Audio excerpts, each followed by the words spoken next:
እግዚአብሔር ለአንተ ብቻ ልዩ የሆነ ሰው እንዳለው አስበህ ታውቃለህ? ምናልባት ጸልየህ ጠብቀህ አልፎ ተርፎም ሌሎች ሰዎች ሲያገኙ ታያለህ እና መቼ የኔ ተራ ይሆናል ብለህ ትጠይቃለህ። ግን እግዚአብሔር ለአንተ አንድን ሰው እያዘጋጀልህ ብቻ ሳይሆን አንተንም ለዛ ሰው እያዘጋጀ ነው ብዬ ብነግርህስ? መዘግየቱ እምቢ ማለት ሳይሆን መለኮታዊ ዝግጅት ነው።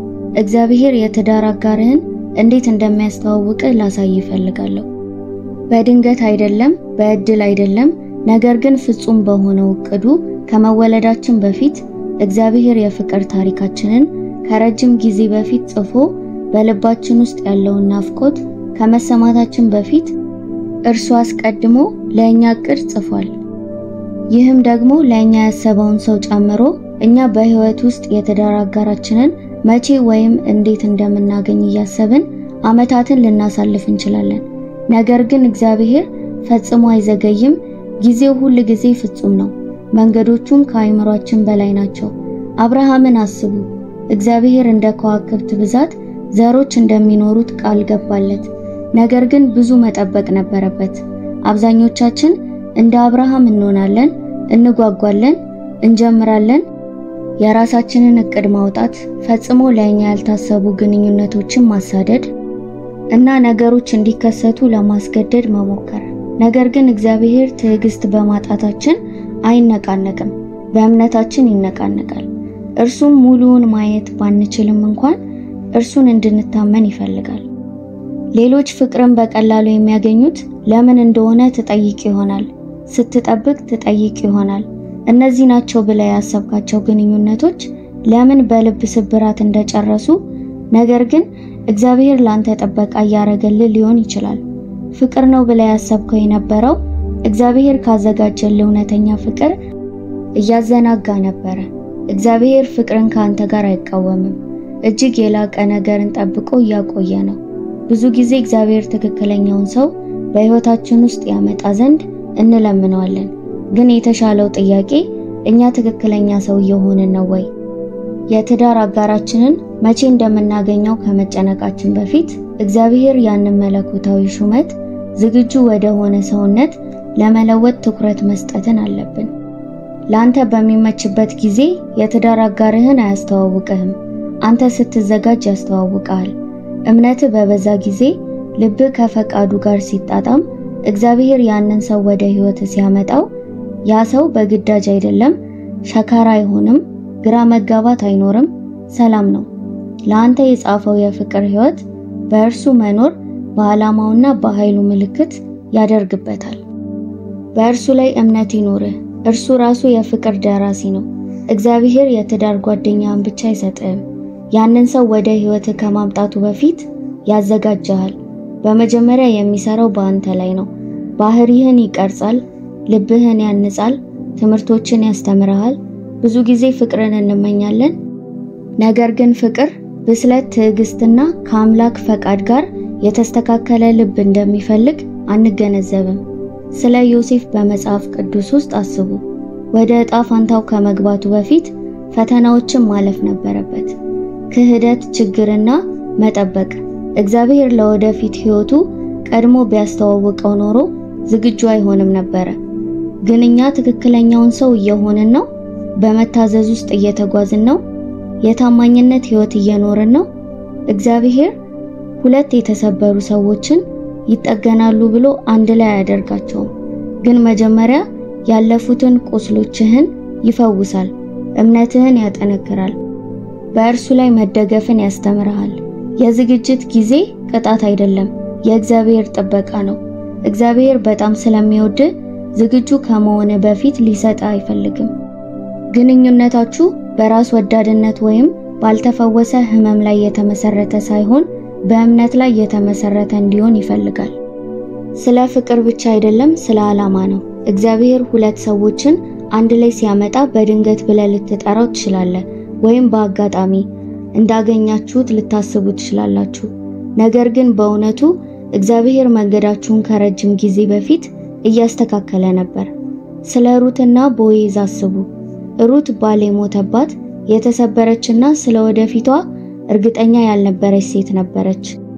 ነገር ግን የእግዚአብሔርን አቅጣጫ ለመከተል መረጠች። አንድን ሰው አላሳደደችም፣ ነገር ግን መታዘዝን ተከተለችና በመታዘዟ እግዚአብሔር እሷን ወደ ቦዔዝ መራት። እግዚአብሔር መለኮታዊ ግንኙነቶችን ለማቀናጀት የኛ እርዳታ አያስፈልገውም። የሚያስፈልገው እምነታችን ብቻ ነው። ብዙ ጊዜ ግንኙነቶችን ለማሳደድ እግዚአብሔርን ከማሳደድ በፊት ፍቅርን ለማስገደድ እንሞክራለን። ነገር ግን እግዚአብሔር በመጀመሪያ ስትፈልጉ እርሱ ላንተ ወደ አዘጋጀው ይመራሃል። በጸሎት የሚጀመር ግንኙነት ትክክለኛው ሰው የብቸኝነት መልስ ብቻ አይሆንም፣ ነገር ግን የዓላማህም መልስም ይሆናል። ፍቅር ሊተነበይ የማይችል ነው። አንድን ሰው ለማግኘት ከልብ ስብራት ወደ ሌላ ስብራት ማለፍ አለብን። ነገር ግን እግዚአብሔር የፍቅር አጋርህን ሲያስተዋውቅ የሚሰራው በዚህ መንገድ አይደለም። ምንም አይነት ሁከት አይኖርም፣ የማያቋርጥ ጥርጣሬ አይኖርም።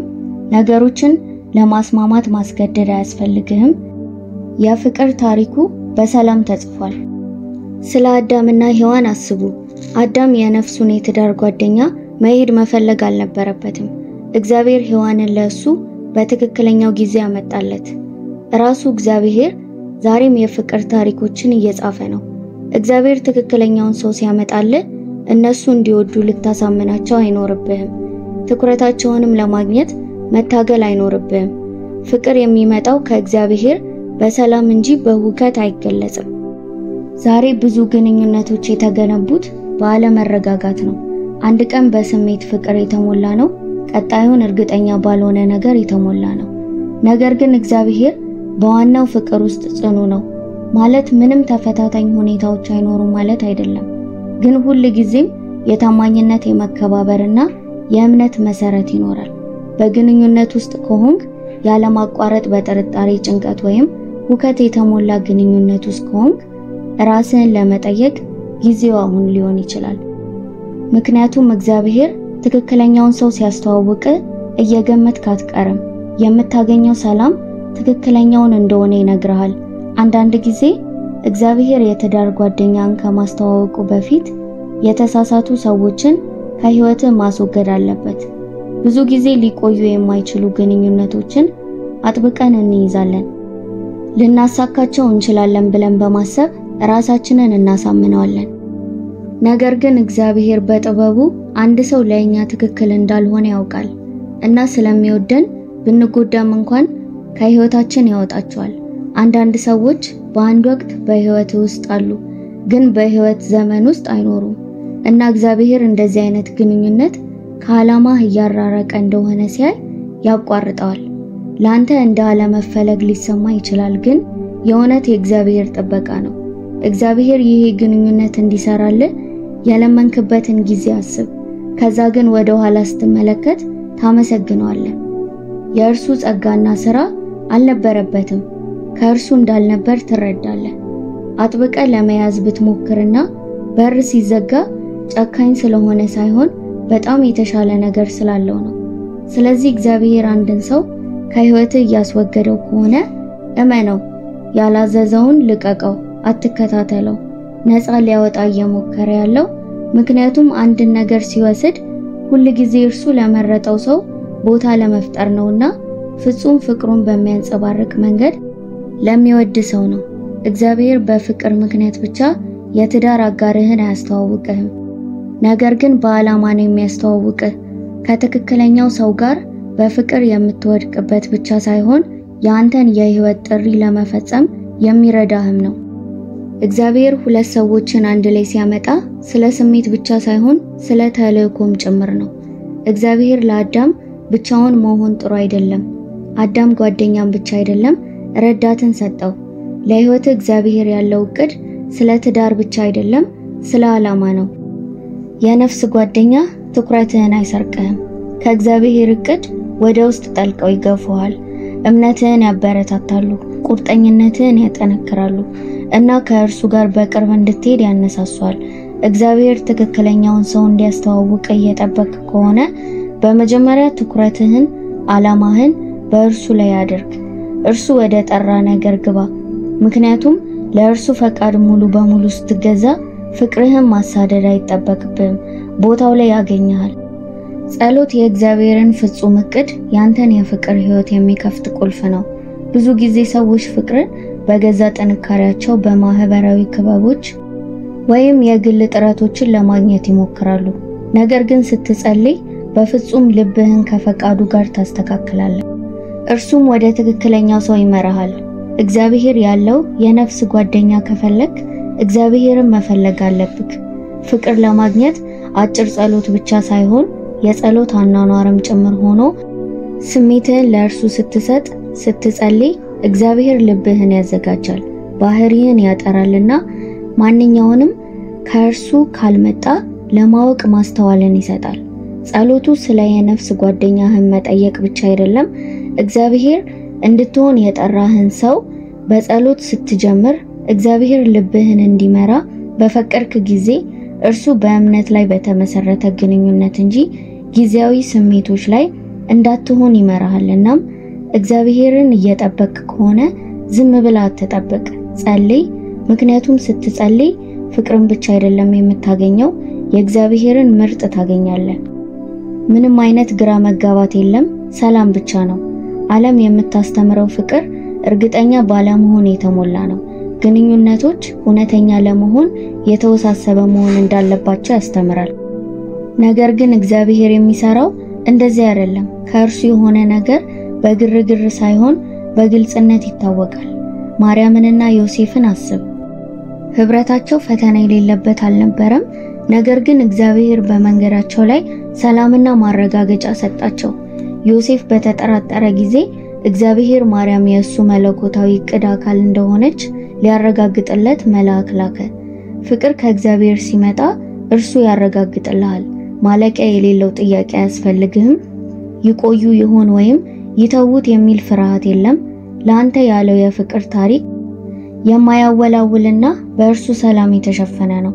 ብዙ ሰዎች ከደስታ ይልቅ ጭንቀትን በሚያመጡ ግንኙነቶች ውስጥ ይቆያሉ ብለው ያስባሉ። እናም ዘላቂ ለማድረግ የበለጠ መስራት አለባቸው። ነገር ግን ከእግዚአብሔር የሚገኘው ፍቅር የግንኙነቱ ፍጹም ይሆናል ማለት አይደለም። ነገር ግን በፍርሃት ሳይሆን በእምነት ላይ የተመሰረተ ይሆናል። ራስህን ሁል ጊዜ በምትጨነቅበት፣ በምትጠራጠርበት ወይም ባልተረጋጋ ስሜት ውስጥ ራስህን ካገኘ ይህ ከእግዚአብሔር የመጣ ነው ወይ ብለህ ራስህን ጠይቅ። ምክንያቱም ትክክለኛውን ሰው ወደ ህይወት ሲያመጣው ልታስገድደው አይኖርብህም። ሰላሙ ማረጋገጫ ይሆናል። ዓለም ስለ ፍቅር ብዙ አስተያየቶችን ይሰጣል። ፊልሞች፣ ማህበራዊ ሚዲያዎች እናም ጓደኞች እንኳን እንዴት ማግኘት እንደምትችል ሊነግሩ ይችላሉ። የእግዚአብሔርን ቃል ተመልከቱ። መዝሙረ ዳዊት ምዕራፍ 119 ቁጥር 105 ሕግ ለእግሬ መብራት ለመንገዴ ብርሃን ነው ይላል። ወደ ግንኙነት ስንመጣ እግዚአብሔር በጨለማ ውስጥ አይተወንም። ቃሉ በፍቅር በትዳርና በጥበብ የተሞላ አምላካዊ አጋር ባህሪያት ነው። በስሜታችን ላይ ብቻ የምንመካ ከሆነ ልንታለል እንችላለን። ስሜቶች ይጠፋሉ። ነገር ግን የእግዚአብሔር እውነት መጽሐፍ ቅዱስ እውነተኛ ፍቅር ታጋሽ፣ ደግ፣ ራስ ወዳድ የሌለውና ንጹህ እንደሆነ ያስተምረናል። አንደኛ ቆሮንቶስ ምዕራፍ 6 ቁጥር 14 እግዚአብሔርን የሚፈራ ግንኙነት በጋራ እምነት ላይ የተመሰረተ ነው። ጋብቻ የፍቅር ጉዳይ ብቻ ሳይሆን ክርስቶስ ለቤተ ክርስቲያናት ያለውን ፍቅር ማንጸባረቅ እንደሆነ ያሳየናል። እግዚአብሔር አንተንና የትዳር አጋርህን ለመገናኘት ዝግጁ የምትሆኑበትን ትክክለኛ ጊዜ ያውቃልና እናም አንድ ላይ ሲያመጣችሁ እያንዳንዱ መዘግየት፣ እያንዳንዱ የተዘጋ በር፣ እያንዳንዱ የመተው ጊዜ ለምን እንደማያስቆጭ ታያለ። ምክንያቱም እቅዶቹ ከራሳችን ይልቅ ሁሉ ጊዜ የተሻሉ ናቸው። እግዚአብሔር ላይ ብቻ በማተኮር ላይ ስትሆን ለትዳር አጋር ያስተዋውቃል።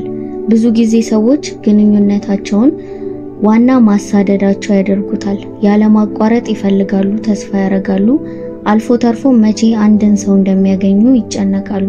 ነገር ግን እግዚአብሔርን ቅድሚያ በምትሰጥበት ጊዜ የትዳር አጋርህም ጨምሮ ሌላው ሁሉ እንደ ፍጹም እቅዱ ቦታውን ይይዛል። ማቴዎስ ምዕራፍ 6 ቁጥር 33 ነገር ግን አስቀድማችሁ የእግዚአብሔርን መንግስት ጽድቅ ፈልጉና እነዚህ ነገሮች ሁሉ ይከተላችኋል። ይህ ጥቅስ ስለ ቁሳዊ በረከቶች ብቻ አይደለም የሚመለከተው፣ ግንኙነቶችንም ጨምሮ የህይወትን እያንዳንዱን ዘርፍ እግዚአብሔርን ስትከታተል እርሱ ዝርዝሩን ይንከባከባል። አንተ እሱ ላይ ስታተኩር እርምጃዎችን ያስተካክላል እናም ወደ ትክክለኛው ሰው በትክክለኛው ጊዜ ይመራሃል። ሩት ቦዔዝን ለመፈለግ አልሄደችም። ኑሃሚንን በማገልገልና እግዚአብሔርን በመከተል በእርሻ ውስጥ እየሰራች ታማኝ በመሆን ተጠምዳ ነበር። እናም እግዚአብሔር ለእሷ ላዘጋጀላት ሰው አስተዋወቃት። ለአንተም እውነት ነው፣ የትዳር ጓደኛ የሚገኘው በተስፋ መቁረጥ ውስጥ ሳይሆን በአምልኮ ውስጥ ስትሆን፣ ጥሪህን በማገልገልና በማደግና በመጥለቅ ስትሳተፍ ነው። እግዚአብሔር የፍቅር ታሪክህን ምንም አይነት የሰው ጥረት ሊያደርገው በማይችል መንገድ ያዘጋጃል። ስለዚህ መቼ ብለህ ከመጠየቅ ይልቅ እግዚአብሔርን በሙሉ ልቤ እየፈለኩት ነው ወይ ብለህ መጠየቅ ጀምር። ምክንያቱም እርሱ ትኩረት ሲሆን ፍቅር በእርሱ ፍጹም ፈቃድ ጊዜ ውስጥ ያገኛል። ሰዎች ለመቀበል የሚከብዳቸው ነገር የእግዚአብሔር ሰዓት ሁሉ ጊዜ ከኛ ጋር እንደማይመሳሰል ነው። ፍቅር አሁን እንፈልጋለን፣ ወዲያውኑ መልስ እንፈልጋለን። ነገር ግን እግዚአብሔር በወቅቶች ውስጥ ይሰራል እና አንተና የትዳር ጓደኛ እርስ በእርስ ለመተዋወቅ ዝግጁ የምትሆንበትን ጊዜ በትክክል ያውቃል። ስለ ሳራና አብርሃም አስቡ። እግዚአብሔር ልጅ እንደሚሰጣቸው ተስፋ ሰጥቷቸዋል። ነገር ግን ዓመታት አለፉ እና ምንም ነገር አልተቀየረም። ትዕግስታቸው አለቀ። እናም ነገሮችን በእጃቸው ለመውሰድ ሞክረው ህመምና ችግሮች አስከትለዋል። እኛም ተመሳሳይ ነገር ይደርስብናል። ከእግዚአብሔር ቀድመን በግንኙነት ስንቸኩል አንድን ነገር ጊዜው ሳይደርስ እናስተናግደው ከሱ ይልቅ በልባችን ስብራት ልንጨርስ እንችላለን። በረከትን መጠበቅ ቅጣት አይደለም፣ ዝግጅት ነው። እግዚአብሔር ለአንድ ሰው እያዘጋጀ ነው። ካለፈው ቁስሎች እየፈወሰ ወይም ባህሪን እየገነባ ሊሆን ይችላል። ስለዚህ ስትገናኙ ሁሉም ነገር ያለ ልፋት ቦታው ላይ ይወድቃል። በአንድ ወቅት በመጠበቅ ላይ ከሆንክ መዘግየት አድርጋ አትመልከተው፣ መለኮታዊ አሰላለፍ እንደሆነ ተመልከት። እግዚአብሔር ምን እያደረገ እንዳለ እመን። ጊዜው ሲደርስ ፍቅርህ ያለ ማስገደድ ያለ ጭንቀት በተፈጥሮ ይመጣልና። የፍቅር ታሪክ ሁሉ ጊዜ መጠበቅ ተገቢ ነው። እግዚአብሔር የነፍስ ጓደኛህን ክብር በሚያመጣ መንገድ ያስተዋውቃል። የፍቅር ታሪክ ስላንተ ብቻ አይደለም፣ ስለ እርሱ ነው። እግዚአብሔር ሁለት ሰዎችን አንድ ላይ ሲያመጣው ለፍቅር ወይም ጓደኝነት ብቻ አይደለም። የእርሱን ፍቅር ዓላማ ታማኝነት ለማንጸባረቅ ግንኙነታችሁ የታሰበ ነው። የማርያምንና የዮሴፍን ተመልከቱ። ህብረታቸው የእግዚአብሔር መለኮታዊ ዕቅድ አካል፣ የነሱ መታዘዝ፣ እምነታቸው፣ ፍቅራቸው ኢየሱስን ወደ ምድር በማምጣት ረገድ ሚና ተጫውተዋል። እግዚአብሔር የትዳር አጋርህን ሲሰጣችሁ ለደስታችሁ ብቻ ሳይሆን አብራችሁ እርሱን እንድታከብሩት እንድታገለግሉት ነው። ትክክለኛው ግንኙነት ወደ እግዚአብሔር እንድትቀርቡ እንጂ እንድትርቁ አያደርግም። በእምነት የበለጠ ጠንካራ፣ የቃሉ የበለጠ ቁርጠኝነትና እርሱን ለማገልገል የበለጠ ጉጉ ያደርጋል። ግንኙነቱ ከእግዚአብሔር የሚጎትት ከሆነ ከእግዚአብሔር አይደለም። ነገር ግን እርሱ በማዕከሉ ሲሆን ፍቅርህ በዙሪያ ላሉት ምስክር ይሆናል። እግዚአብሔር የህይወት አጋርህን ሲያስተዋውቅ ስለ ስሜቶች ብቻ አይሆንም፣ ስለ ዓላማም ይሆናል። የፍቅር ታሪክ የሚሆነው ወደ እርሱ የሚጠቁም ሲሆን እግዚአብሔርን ስንታመን እጅግ ያማሩትን የፍቅር ታሪኮች እንደሚጽፍ ለዓለም ያሳያልና። ህይወትን አብሮ ለመኖር አንድን ሰው ስለማግኘት ብቻ አይደለም፣ ወደ ክርስቶስ አብሮ የሚሄድ ሰው ለማግኘት ነው። እግዚአብሔር የትዳር አጋርህን የሚያስተዋውቅበት መንገድ በአጋጣሚ እድል ወይም በሰው ጥረት ላይ የተመሰረተ አይደለም። እናም የፍቅር ታሪክ መቼ እንደሚጀምር እያሰብክ ነው? ይህንን አስተውል። የፍቅር ደራሲው አስቀድሞ ጽፎታል። በትክክል ጊዜው ሲደርስ ገጹን ይለውጠዋል። እናም የእርሱ ዕቅድ ሁል ጊዜ ካንተ እንደሚበልጥ ታያለህ። እርሱን እመነው። ለአንተ ያለው የፍቅር ታሪክ በመጠበቅ ዋጋ አለው።